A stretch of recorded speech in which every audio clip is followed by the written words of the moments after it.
Hello everyone and welcome back to my channel. मैं उम्मीद करता हूँ आप सभी लोग अच्छे से होंगे और आपकी प्रिपरेशंस भी अच्छे से चल रही होंगी।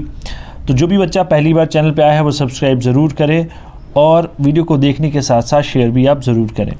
तो आज का जो हमारा टॉपिक है दैट इज़ मुस्लिम इन्वेजन। ठीक है, इससे पहले मैं आपको एक चीज़ बताऊं कि देखिए जो भी टीचर पढ़ाता है उसकी यही इच्छा होती है, विश होती है कि जो जिसको मैं पढ़ा रहा हूं या जो इस चीज़ को देखेगा तो वो ये चाहता है कि उस बच्चे को वो समझ आए। अब कभी कभी उस चक्कर में क्या हो जाता है, वीडियो थोड़ा बड़ा बन जाता है। अब हर टीचर के पढ़ाने का तरीका डिफरेंट है और अगर कोई टीचर आपको थोड़ा स्लो पढ़ा रहा है तो आप क्या कर सकते हैं, स्पीड इंक्रीज़ कर सकते हैं, उसका ऑप्शन है। ठीक है, अब ऐसे बच्चे कहते हैं कि नहीं इतने टाइम में इतना पढ़ाया, तो वो चीज़ कोई प्रॉब्लम नहीं है। आप स्पीड इंक्रीज़ करोगे तो आपका टाइम वैसे ही कम कंज्यूम हो जाएगा। ठीक है, लेकिन चीज़ समझ में आनी चाहिए। तो चलिए आज का जो हमारा टॉपिक है दैट इज़ मुस्लिम इन्वेजन। ठीक है, अब यहाँ से क्वेश्चन आया हुआ है, अभी कोऑपरेटिव सोसाइटीज़ के पेपर में आया था, बैटल ऑफ चांदवार किन दो लोगों के बीच में हुई थी। ठीक है, तो वो हम पढ़ेंगे।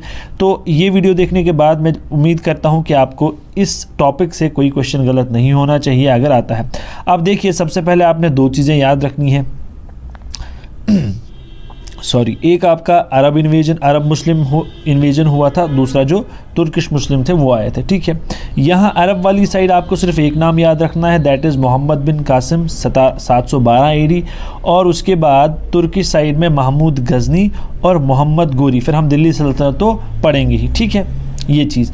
अब इसमें बैक स्टोरी क्या है कि वो क्यों उन्होंने दाहिर पे अटैक किया, उनके शिप्स लूटे थे अरब्स के, फिर उन्होंने उसको बोला अपोलॉजी दो, दाहिर ने कहा मैं अपोलॉजी नहीं दूंगा, जो भी चीज़ है ये आपसे कोई नहीं पूछेगा, आपको जो चीज़ें पूछने वाली है वो मैं आपको यहाँ पे बताने वाला हूँ। ठीक है, अब देखिए मोहम्मद बिन कासिम ने इन्वेड किया कब, 712 AD में। ठीक है, Mohammad Qasim of Iraq was the first Muslim to invade India. पहला पॉइंट आपको यहाँ पे याद रहना चाहिए, क्वेश्चन आता है फर्स्ट मुस्लिम का, यहाँ से आपका वो हो गया। दूसरा, डिफीटेड रूलर ऑफ सिंध जिसका नाम क्या था, Dahir, and the province was given to Umayyad caliphate. यहाँ पे आपको खिलाफत सॉरी, आपको दो क्वेश्चन यहाँ पे हो गए, एक कि उसने हराया किसको that is ruler of Sindh Dahir, और दूसरा प्रोविंस किस खिलाफत में दी, वहाँ पे आपको बहुत सारे नाम होंगे, आपको याद रखना है उमैयाद खिलाफत में। और ये जो बैटल हुई थी, जंग हुई थी, इसका नाम था बैटल ऑफ रेवाड़, जो मोहम्मद बिन कासिम और दाहिर जो सिंध का रूलर था उसके बीच में हुई, उस बैटल का नाम था बैटल ऑफ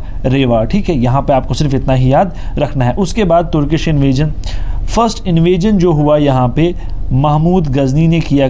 ठीक है, इसका जो मतलब रूल करने का टाइम था अपने जहाँ से भी ये आया था तुर्की से, 971 में पैदा हुआ, 998 से 1030 में ये मर जाता है। ठीक है, टोटल कितनी रेड्स हुई इस पे क्वेश्चन आ सकता है दैट इज़ 17 रेड्स। सबसे पहले जब ये आया defeated Hindu shahi ruler that is Jaipal. ठीक है, याद रखना, पहला और आखिरी याद रखना है, दैट इज़ इम्पॉर्टेंट। ठीक है, उसके बाद जयपाल को हराने के बाद आनंदपाल उसका बेटा जो है वो तख्त पे बैठा, उसको भी हरा दिया।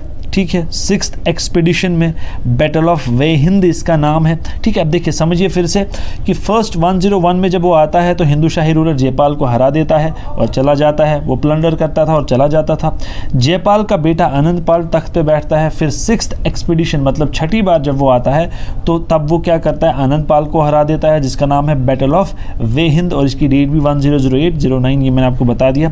उसके बाद महमूद प्लंडर्ड, अभी डिफरेंट जगहें हैं, नागरकोट, थानेश्वर, कन्नौज, मथुरा, सोमनाथ। ठीक है, और ये जो टेम्पल ऑफ सोमनाथ था ये 1025 AD, ये डेट इंपॉर्टेंट है, इसको याद रखना इंपॉर्टेंट है, दैट इज़ 16th रेड थी ये, और ये कब था, दोनों चीज़ें आपको याद रखनी है। फिर क्या हुआ यहाँ पे, अब ये 1026 में फिर वापस क्यों आया, क्योंकि 1025 में जब ये सोमनाथ टेम्पल को प्लंडर करके वापस जा रहा था तो क्या हुआ, जाट्स ने रास्ते में कुछ परेशान किया, जो भी चीज़ की आपको वो याद नहीं रखना, बट ये थोड़ा सा स्टोरी के लिए, तो फिर ये उनको पनिश करने के लिए वापस आता है 1026 में और डिफीट करता है जाट्स को, फिर फाइनली 1030 में ये मर जाता है। ठीक है, महमूद गजनी। ठीक है, ये हो गया आपका पहला महमूद गजनी। उसके बाद आपका आता है मोहम्मद गोरी। मोहम्मद गोरी ये किस सुल्तान के अंडर काम करता था? सुल्तान अलाउद्दीन, ठीक है, ये कुछ नहीं।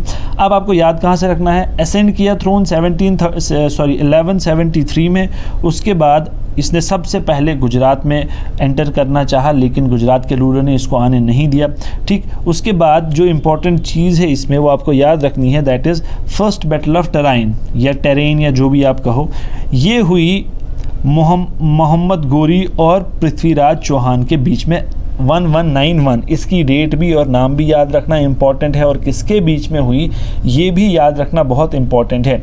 तो फर्स्ट बैटल ऑफ टेराइन में क्या होता है? पृथ्वीराज इसको हरा देता है, ये वापस चला जाता है।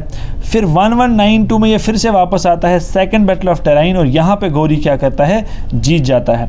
अब जो क्वेश्चन आपका कोऑपरेटिव सोसाइटीज़ में आया था, ये वो क्वेश्चन है बैटल ऑफ चांदवार। ये हुई थी जयचंद ऑफ कन्नौज वर्सेस मोहम्मद गोरी, और यहाँ मोहम्मद गोरी जीत गया था, ठीक।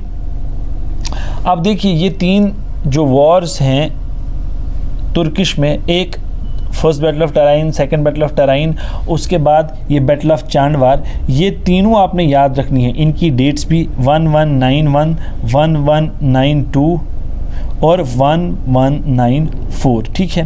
पहली दो तो आपको पता चल गया, पृथ्वीराज चौहान और मोहम्मद गोरी, और आपका जो बैटल ऑफ चांदवार है जयचंद ऑफ कन्नौज और मोहम्मद गोरी, ठीक है। उसके बाद क्या होता है, आप पृथ्वीराज चौहान की ये जो है बुक है, उस पर बुक लिखी गई है, दैट इज़ पृथ्वीराज रासो। ये किसने लिखी थी? ये चांद बरदाई ने लिखी थी।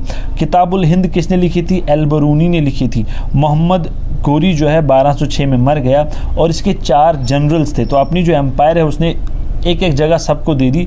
तो हमने इसका पढ़ना है, हमें पता है कुतुबुद्दीन ऐबक को कहाँ दिल्ली बिठाया, दूसरे का नाम है कुबाचा, याल्डूज, बख्तियार खिलजी। ये 4 लोग थे जिनमें क्या कि इसने अपने एम्पायर को क्या किया? डिवाइड किया, एक एक एरिया सबको दे दिया। याल्डूज को बाद में क्या करता है? इल्तुतमिश हरा देता है, वो हम पढ़ा हमने आगे, ठीक है। ये पहला दिल्ली सल्तनत का जो पहली डायनेस्टी हमने पढ़ी है, ठीक है। तो इस तरह से चीज़ें याद रखनी है, और यहाँ से अगर कोई क्वेश्चन आता है तो इन्हीं सारी चीज़ों से आएगा। तो इस लेक्चर को अच्छे से देखें, और मैं उम्मीद करता हूं कि यहां से अब आपका कोई क्वेश्चन गलत नहीं होगा। तो चलिए, thank you and all the very best.